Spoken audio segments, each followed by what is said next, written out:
There we go. Hi, everyone. I'm Artie from the Human Chapters. So I'll give you a bit of an introduction about the human chapters.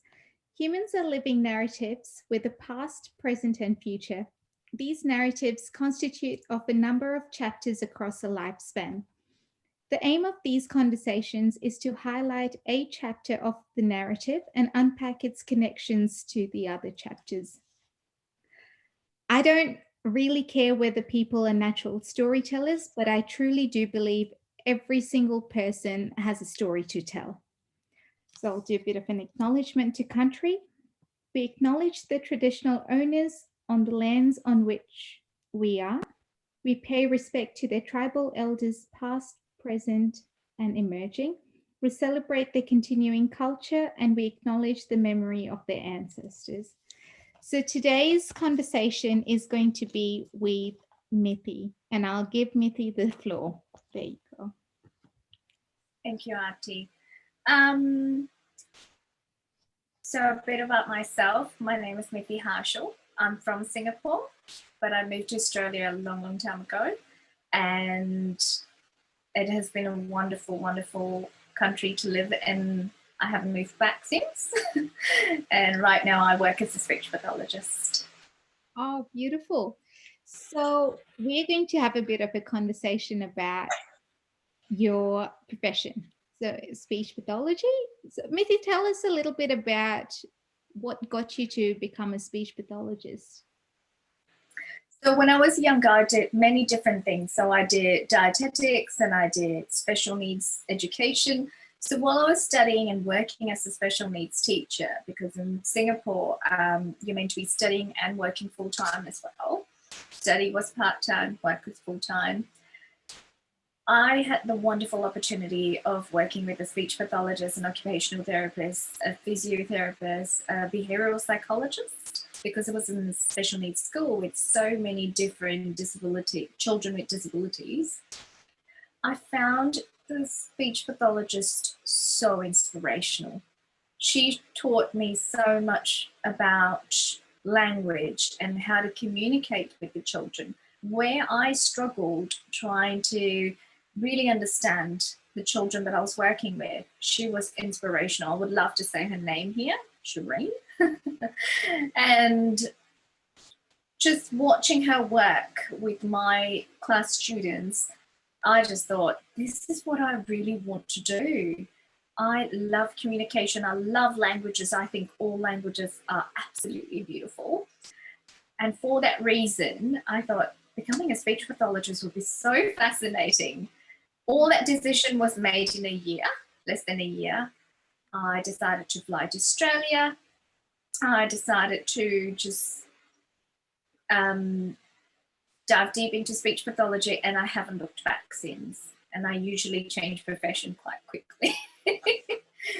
This has been really, truly rewarding. So that's why I've stayed being a speech pathologist. And I think it is amazing to be a speech pathologist because there's so much scope. You could work with adults, adolescents, pediatrics, newborns. There's just so many different areas that you can work and specialize in. So that's probably why I've remained interested in this profession. Absolutely. So very much from the time a person is born to the time they leave this life. That's absolutely. And I don't think a lot of people know about that, and I probably didn't when I started speech pathology, because I thought it's mostly for children. Speech pathology, our name is so misleading. Our title is quite misleading, isn't it? I don't think it helps with the awareness side of things about what we do. Absolutely. One thing, before we go into the role of a speech pathologist, I wanted to ask you, so the speech, Shireen, is that? Yeah. Yeah. So Shireen, you said that she was very inspirational in the way that she worked with the students. What exactly, do you remember a time when there was something specific she did with a child in the class that really got you to feel all of those emotions that you would feel when you're inspired? Well, actually, there were lots of things that she did, but the The things that really stood out to me was I had a child with, I had one of my students who was quite bright actually. He could follow directions. He had good comprehension. Really, so when he was tested, and at that time I was a teacher, I didn't quite understand what tests have been done, but I could tell that he could understand me. So his understanding and comprehension wasn't too bad, but he just couldn't express himself. He had childhood apraxia of speech at that time, and I didn't know anything about it. I just thought his speech was really unintelligible and I couldn't tell what he was saying. Over time, I understood him because I think your ears start to tune in and you start to map what the child is saying, and they become familiar to you. But it was Shireen that actually I followed him to his speech pathology sessions. The sessions happen in the school itself, so I followed him to his session, and she was working with him, trying to work on his articulation. And then she said to me, he reverses his speech sound. He says, she told me all the different phonological processes, what was typical, what wasn't typical. I thought, I have never paid that much attention to what someone was ever saying until at that point. And that's when I realized I actually did have control and support over what I could do for this child. Yeah. Because he only got 20 or 30 minutes with her, but then I spent the rest of the day with the child. As a teacher, I felt powerful because I spent 6 hours with these children, and I don't think I did enough until I met the speech pathologist or an OT or any of the other multidisciplinary allied health professionals who were giving me such specialized knowledge to support the students better. And I think that was the biggest spark that made me realize, actually, there's so much more I could do with these children. And in particular, communication, because I strongly believe speech is a rate. Mm-hmm. For that reason, communication is so important. I love talking. I couldn't imagine someone like that child who really wanted to talk and communicate, but no one actually understood him until she showed me a way to actually make our communication more powerful. Yeah, that's really amazing. Tigo, that you picked out that very specific example, and it's to do with articulation and getting that sort of empowerment yourself. You were empowered to make a very specific change in, yeah. So this brings us to the role. What is the role of a speech pathologist? So you've said one of it is articulation. What else do you guys do? This goes on, Aarti. So I was working when I first started, I guess mostly even during university time, I absolutely loved the adult pracs, in particular the acute setting. I had no idea speech pathologists could have that much of an impact in an acute setting or in any neurological disorders, because while a lot of the medical model, because in the adult setting especially, the medical model is that looking at a deficit point of view. And often after a neurological event, they're trying to get the patient well. Doctors, nurses, everyone is trying to get the patient well to the pre-morbid status at that point in time. Whereas as a speech pathologist, I think I was working mostly on the secondary condition, swallowing. When they go back into the community after their neurological event, they still need to be able to go out and eat, drink, mingle, socialize. And I think a lot of the challenges someone faces, people often look at physios as being really important because you want to be able to walk and be mobile, be independent. But communication seems to often get a little bit missed out. It's better now. I mean, it's taken 10 over years. I'm talking about 10 or 15 years ago when I first, was aware that we could be helpful even in those situations. I didn't realize the impact speech pathologists could have on patients for actually helping them communicate and be more independent in the community. Because eventually when I did become a speech pathologist in a private practice and in the nursing homes and adult setting, a lot of the patients would come in a year or 2 years after their neurological event and say, I don't enjoy going out with my friends or having a meal because I keep coughing or it's embarrassing and I can't actually communicate with my partner or my family properly. And if someone had Parkinson's disease or Alzheimer's, they actually really struggle to communicate properly. And I think that is something that's not actually very clear in the general population. The speech pathologist can actually help in those areas too. Besides that, for pediatrics and both adults, we do stutter, voice. I used to be a teacher. I kept losing my voice. I had no idea that I could have seen a speech pathologist at that time for better vocal hygiene. What else? You can help me out here, Artie. There's just so much that we do. But in my particular role, sorry, go on, help me.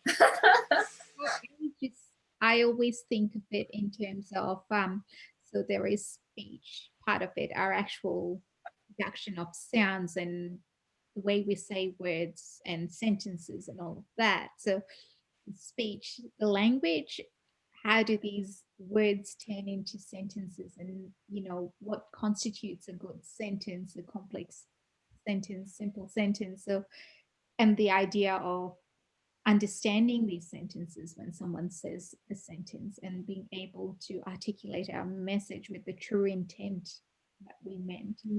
And then voice and stuttering and swallowing. So literally from there through to yeah. Apparently, I'm doing my master's in neurological rehab now, and it's been so fascinating because we were doing some readings and gut dysfunction impacts on swallow. So it's getting a bit longer actually. And when someone doesn't exercise enough, they actually get more fatigued, and fatigue impacts on swallow, your muscle weakness, your breath, your phonation. Being able to speak a complete sentence involves good breath control. So children with CP or adults with difficulties or disabilities actually struggle with sustained phonation or sustained sound. So to even say a complete sentence or a phrase or a paragraph, they get so tired. How do we help that? And I think we've definitely talked about how much more we are capable of doing, and these are all specialization areas. And in my current role, I'm specializing at the moment in literacy. Yeah. And that's another thing people don't realize speech pathologists do, and I wish the world would give us a little bit more credit. Given our strong linguistics background and our knowledge for developmental language, we can actually identify difficulties, disorders, and impairments to support someone to speak clearly and understand what's being spoken to them as well. And one of the hardest things, I believe, is when we're having a conversation, often the responsibility is on the speaker to make sure that the listener understands you. And we take on a lot of gestural and facial cues to see whether what I'm saying is being understood. Well, when you're reading a book or a text, there's only one way to interpret it. You have to use all of your background knowledge, all of your language understanding, like sentence structure. You have to use all of that to help you understand what the author has written. And that is actually an incredibly difficult skill. Often people talk about comprehension strategies. I don't think comprehension is a strategy. It's actually a process. It's a skill that we're constantly using to make sense of the world. And literacy is definitely that, to translate that spoken language into sounds and letters and into print, to really understand that print. So that is an area that speech pathologists, I think, as a whole, should be advocating a lot more and working a lot more. And I think they already are, but I don't think we get recognized and given enough credit for it, for our knowledge in that area.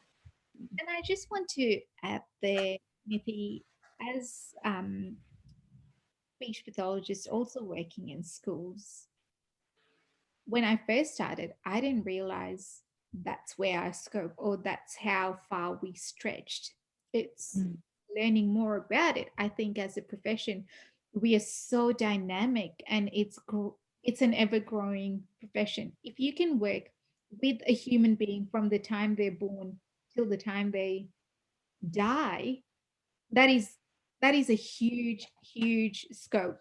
And we know a lot of things, and we've identified a lot of elements and areas of work, but the way a human being not evolves, but they transition from phase to phase, from year to year, things are very different, and the world is also very different and ever changing.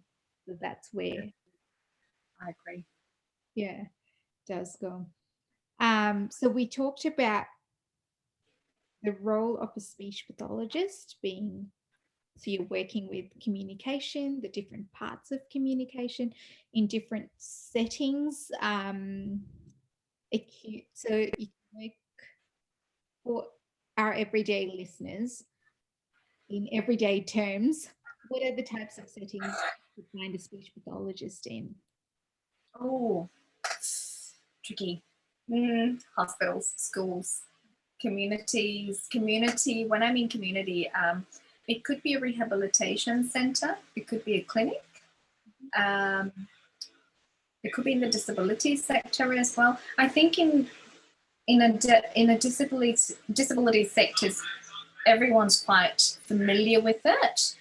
But when it comes to more subtle things in a private practice, you get all walks of children. Someone with a 2-year-old child might not be talking yet, and that you would see them as well. So I think you can literally, in terms of settings, there's just so many settings I can't even think. Nursing homes as well, especially nursing homes, yes, and it's becoming increasingly an area of need with more and more people with great technology and great medical access. People are living a lot longer and seeking quality of life. So, and for me personally, quality of life means being able to eat whatever you want, drink whatever you want, and talk to anyone you want to, and communicate and mingle. And towards the end of your lifespan, I think it's absolutely important that you're able to do all of these things. And I know I keep going back to the adult RC, but I keep thinking about myself as a geriatric patient in the future. We keep thinking about eating healthy, putting restrictions on what we eat, what we drink now, because we want to be healthy, we want to do all the right things. But part of me goes, now's the time I can really eat and drink and enjoy my life. Because when I get to the other end, there might be a speech pathologist out there stopping me from doing what I really, to keep me safe anyway. So yes, you'll find us in adult setting, hospitals, acute and subacute, rehab. Can you think of any other settings I've missed besides schools, early childhood centres? Yeah, I'm just thinking about other parts of the world, and really, you could find a speech pathologist where there's a human. I really think of. So true, yeah. And I think in some countries it's really popular to have a speech pathologist for accent modification too. That's a huge area that people tend to work in. I personally don't like to work in because I think all accents are beautiful and they should be accepted as they are, because accent is a difference. I mean, you're well within your rights to change it. That's fine if you're trying to be clearer. But I think it's a difference. Yeah, and an area that's exactly right. And an area I'm particularly passionate about, actually, and wanting to learn more about, for the fact that what how does a person with an accent communicate, or not communicate for that matter, and the barriers it's presenting, or not? Yeah, for access. Does your accent impact on your access? Is your accent a privilege? You know, there's just so much things associated with it. It's a fascinating area. My other question to you is, have you always worked in schools or within the literacy field? Take us through your career journey as a speech pathologist. So I, as I mentioned before, I particularly enjoyed the adult and adolescent settings and pracs as well. I just loved it, especially the acute. Maybe because it was so fast-paced, and I'm someone who really enjoys the fast pace. You got to hold everything in your head, get it done, bam, bam, bam. What's next? Now, I'll get to what does acute mean for the listener? Acute would be a patient generally in a hospital setting. They in the acute ward, which means there's an emergency, there's maybe a stroke or a neurological event like stroke or a traumatic brain injury or head and neck cancer. Often they don't stay in the hospital for more than 5 days or 1 week, or subacute would be they get transferred and they stay a little bit longer. So different hospitals are different. Rehabilitation is when they're immediately out of danger. They are doing a bit better medically, but then they still have conditions and secondary conditions that need to be remediated. So then they go into rehab. So for example, when I worked in the rehab hospital, it was more, I was seeing patients who had aphasia. So that means they were having difficulty. There's different kinds of aphasia. And for example, someone had a stroke and they cannot actually form a sentence. So they were very competent in their language prior to the stroke, prior to the injury in their brain, depending on which side of the brain the injury occurs. They then struggle to actually speak, formulate a clear sentence, or even express their thoughts. There's different kinds of difficulties as well. Sometimes people, they speak, but their words are all jargony. Something random comes out and they get really frustrated.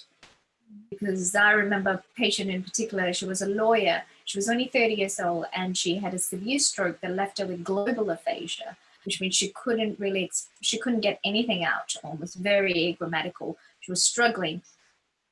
But she was aware of her difficulties. That made it really frustrating for her because she couldn't talk to her children. No one can understand her. So as a speech pathologist, then I am working very closely, very quickly as well, because rehabilitation needs to happen straight away.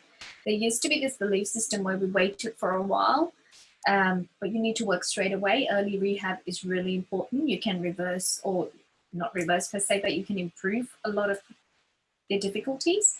So that is in the rehab setting. So there's acute, subacute, and rehab. With rehab, you would see patients who are staying in the hospital, or they could come in as outpatient too. They're living in the community, but they come in regularly to see you.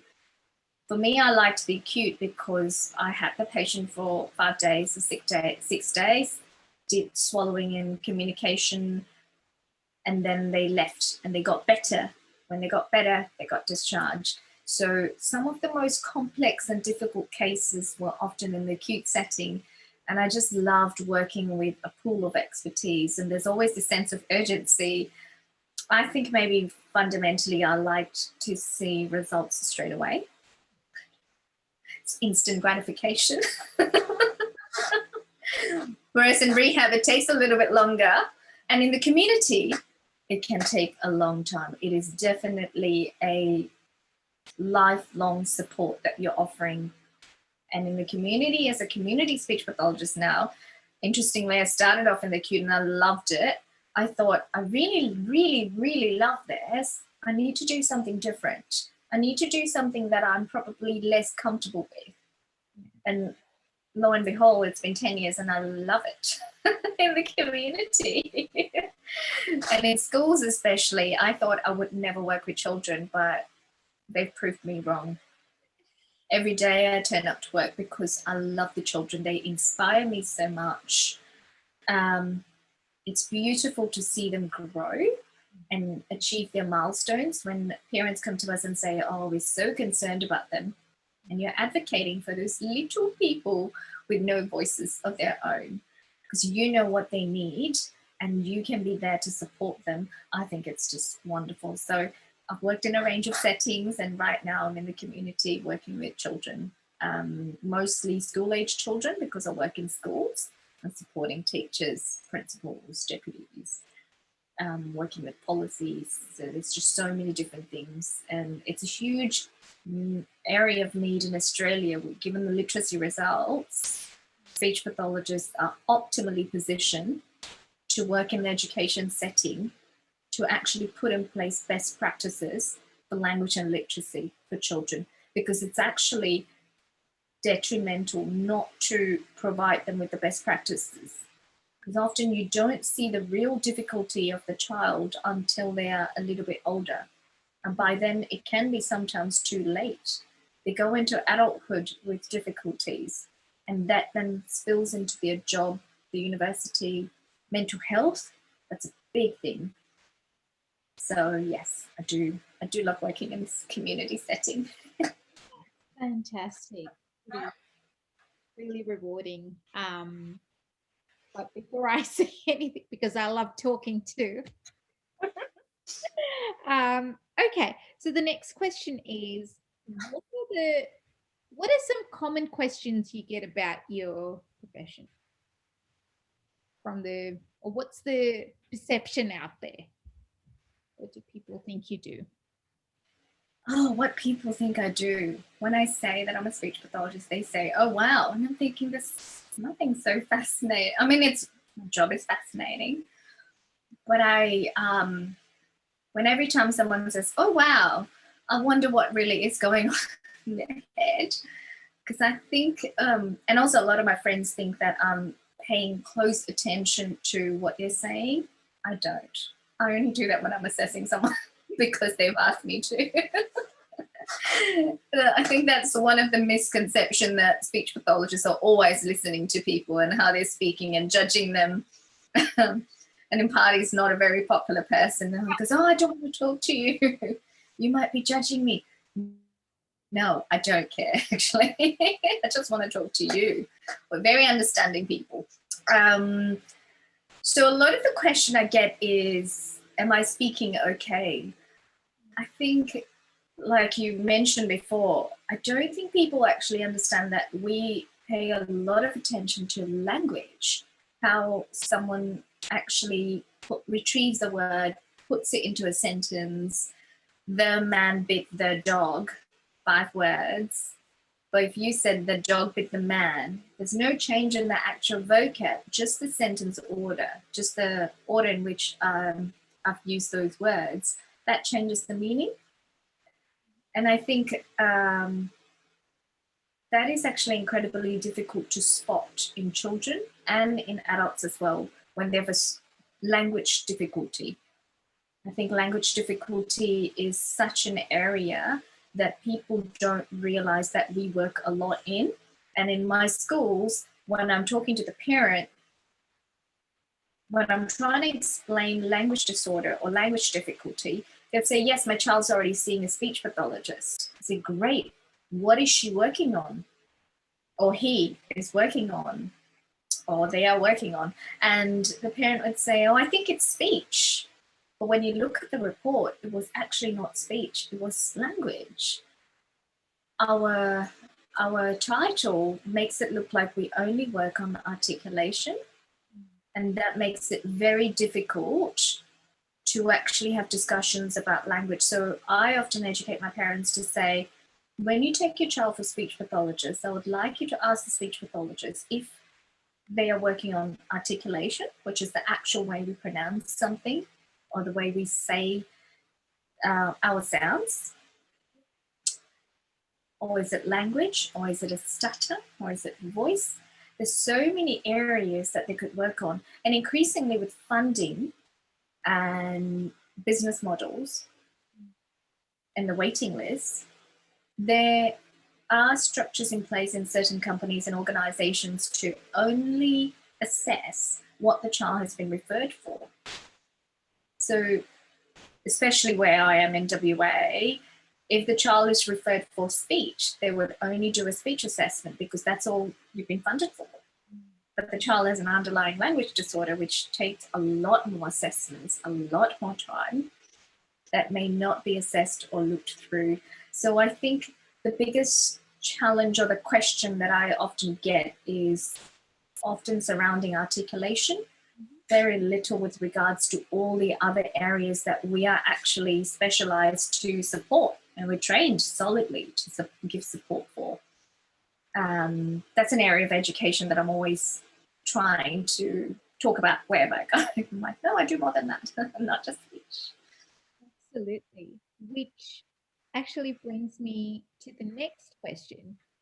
What are 5 really good questions you would encourage people to ask when they're working with a speech pathologist? Whether it's yeah, that's a tricky one. 5. It's got to be 5. Like billions. No, you can. Yeah.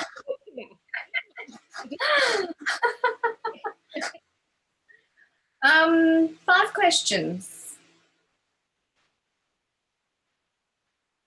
Oh, it's really tricky. Maybe if I tied it all in with what's coming up with DLD, which is the Developmental Language Disorder, maybe I could choose one. Because of the area that we work in, there's just so much, we work across the lifespan and we work on so many different disorders, differences, difficulties.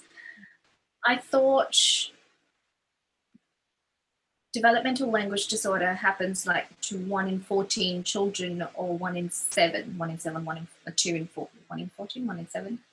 Can't remember, but I'm pretty sure it's 1 in 7.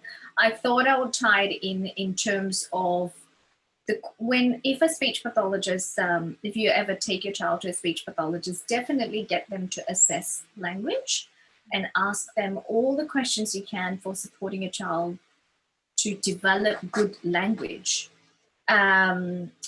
Also ask them how much screen time is allowed, because there's a lot of evidence and research for limiting screen time for children.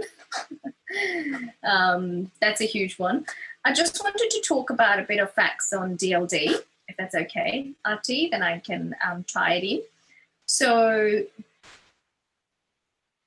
some of the question that I think we should be talking about, or even in terms of just general education, rather than someone asking the speech pathologist, just general education, language disorders need to be taken seriously. If a school is not providing sufficient support for their children for language or literacy, I would definitely ask the parent or the family to advocate for more support or get assessments done, because when children are young and they have language difficulties, it doesn't disappear. It follows them throughout their life. And one might think that, so one of the questions I wouldn't mind the parent asking is, would this disorder go away, or would this difficulty go away? Often people assume that when they grow up, it'll get better and it'll just disappear. And that's huge in my culture too. Oh, it's just a child thing. They'll get over it. They'll be okay, which is so not true, because a lot of articulation disorders and language disorders do not disappear. They're there for life, especially even stutter is there for life. You need to be managing it constantly and properly. So that's a good question to ask. Is this a lifelong difficulty? Do I need to always remediate this and provide support? And I would say in the case of language disorders, yes, depending on the severity of their difficulty. A lot of children with mild difficulties tend to work around. They develop very good compensatory strategies. They learn rote sentences that they use quite regularly. So you can't really tell that they're having a difficulty until you ask very specific question out of context. That's when they really struggle to retrieve the right word and put it into sentences. And they struggle to make friends. So I just wanted to read this out. DLD needs to be taken seriously because it can increase the risk of unemployment and lack of independence in adulthood. Nevertheless, those with milder problems often hold on jobs but usually a relatively unskilled nature. Better recognition of DLD in schools will allow children's areas of skill to be developed and fostered. So they're not disregarded if they don't do well on conventional academic outcomes, because often a lot of us are judged on our academic abilities, and especially now, literacy is huge.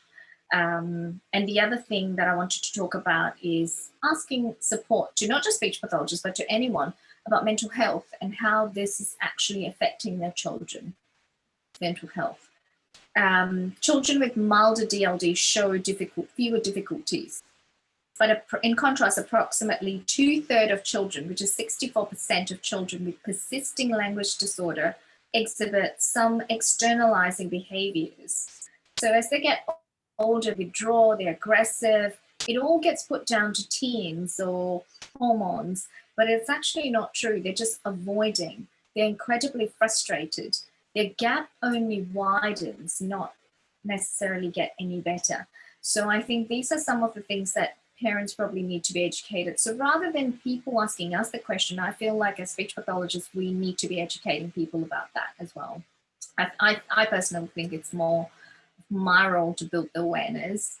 And for me, especially with parents or even adults, when they've had a neurological event, they don't know what they don't know to even ask the right question, which is probably why I probably struggled a lot with that question in the beginning. I'm not sure they know enough to ask those right questions, but as professionals in the field, we have sufficient knowledge to guide them to ask those questions at that point in time. Absolutely. And I love that you said that. It is our role as professionals to encourage to build other people's capacity, no matter whether you're a parent, whether you're a teacher, whether you're some sort of a carer.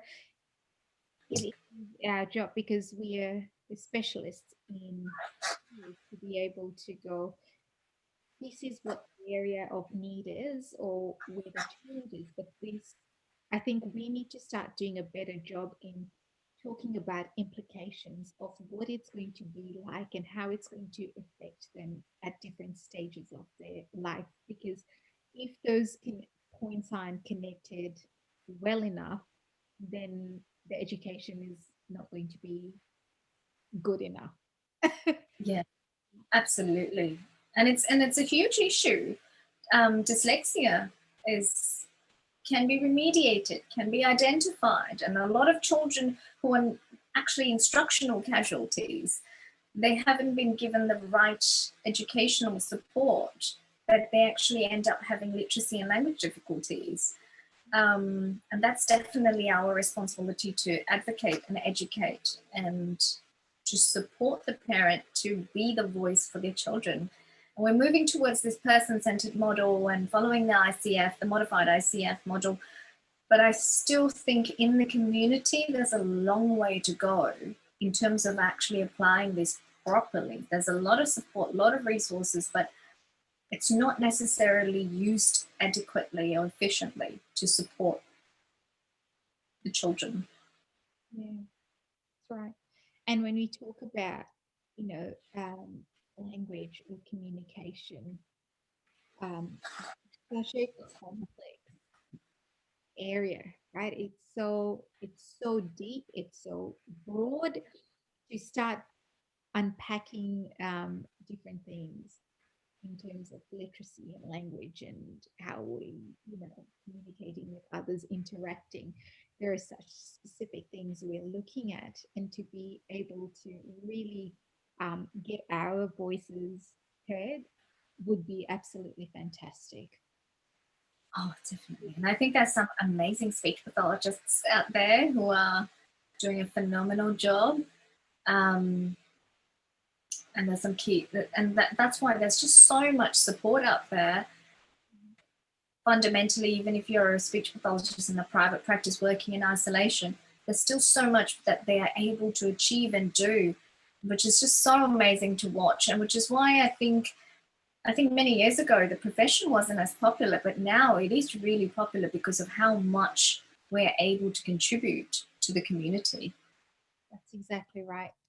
Besides, we're humans because we can talk, and Don't that, stop. yeah. So the other thing is language is understanding, but you can express it.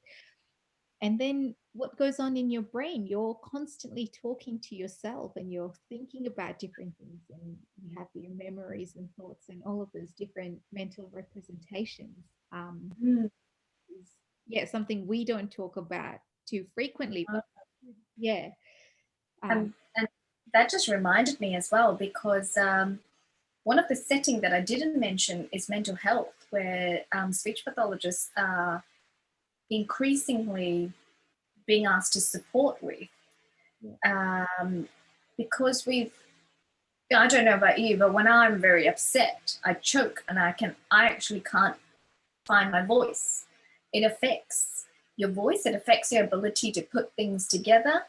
And when you're fatigued or in distress, it's actually really difficult to retrieve all those things and try and form a comprehensible sentence. So we have a lot of young children with severe trauma, and there's a special unit in WA and they are a group of behavioural psychologists and speech pathologists supporting children who have been through extreme trauma and they can't actually speak because of trauma or stress. So it may not necessarily be a language disorder, but it's also an area that speech pathologists can be found in mental health. Absolutely. Mental health, and just completely diverting from what we started talking about. I know. In prisons as well. So Yeah. psychologists working on literacy skills and language skills with, yeah, either young people in detention, or what are they called? Juvenile justice. Juvenile justice system. Yeah. Yeah. Yeah. So in prisons, but also then speech pathologists working together with the police force or law enforcement to go training them in language disorders and going, we need to be able to communicate with people and provide. That's a really interesting point, Arthi, because a lot of the children that I'm seeing with DLD, developmental language disorder, they're about they're from 5 to 7 years of age at the moment, maybe 8 or 9 years old. But when they get older and go into the community, I see that now itself, they're quite vulnerable. They're easily influenced. They don't actually have sufficient comprehension, so they don't understand what's being said to them. They imitate, they do. They just do what they're being told. And if they end up in the wrong company, often they get into trouble with the law enforcement. And a lot of the questions in police interviews or the court system or the justice system, they use a lot of very difficult vocabulary, and these young people don't necessarily understand what is being asked of them, and they get wrongfully charged. And that's an area that there's some key speech pathologists, very famous people working in that field to support that. So when you said that, that makes perfect sense. I used to work as a support worker during uni days, I'm sure you remember. And a lot of the children there were taken from home and put into care systems. It looked like they were being belligerent, difficult, they would smash things, and they're just, delinquent juveniles. But now looking back, I realized they actually had a language disorder. They didn't understand half of the thing that was actually said to them. When you sit down and have a conversation with them, they often don't understand the most simplest thing. They cannot even fix a sandwich for themselves. They can't tell you step-by-step instructions on what to do, let alone really understand the adult world and how to function in it independently without causing too much difficulty for anyone. So yeah. Absolutely. It's yeah, as I said, it's an ever-growing field, and if you, where do people go to find out what a speech pathologist does, or if they want any resources or anything of that sort? Speech Pathology Australia, the website is probably the best place to start. I'm in WA, so there's a private speech pathologist organisation for WA if you're accessing speech pathologists from there. But Speech Pathology Australia is a really good starting point. I also particularly love ASHA. It's called ASHA. It's in the UK, but their website has so much, really lots of useful resources and fact sheets that are simple and easy to understand. In Speech Pathology Australia website, they also have fact sheets that have been translated properly, not just Google Translate, translated properly in easy English and in different languages too. So everyone and anyone can access it. The other website that I love is Raising Children Network. That's a good one too. There's lots. Maybe you can put it in your human communication library. I can send you a whole website or a list or go to, but I'm sure you've got your list already that you can load. It would be good to have a few different key resources that people could go to learn a little bit more about the profession, but also, you're interacting with humans every other day. So it would be good to just learn a bit about language and community. Thank you so much. Mitthi, is there anything that you wanted to say that I didn't ask you about in your notes or any of that? No, I think not at the moment. Thank you for having me on your human library. I know it's really, really late on your end. It's way past your bedtime. So thank you for taking this time and having this wonderful conversation with me and listening to my story. No worries. Thank you so much, and continue doing the awesome job you're doing and sticking with the profession. Right back at you, Artie. You're doing the same thing as I am.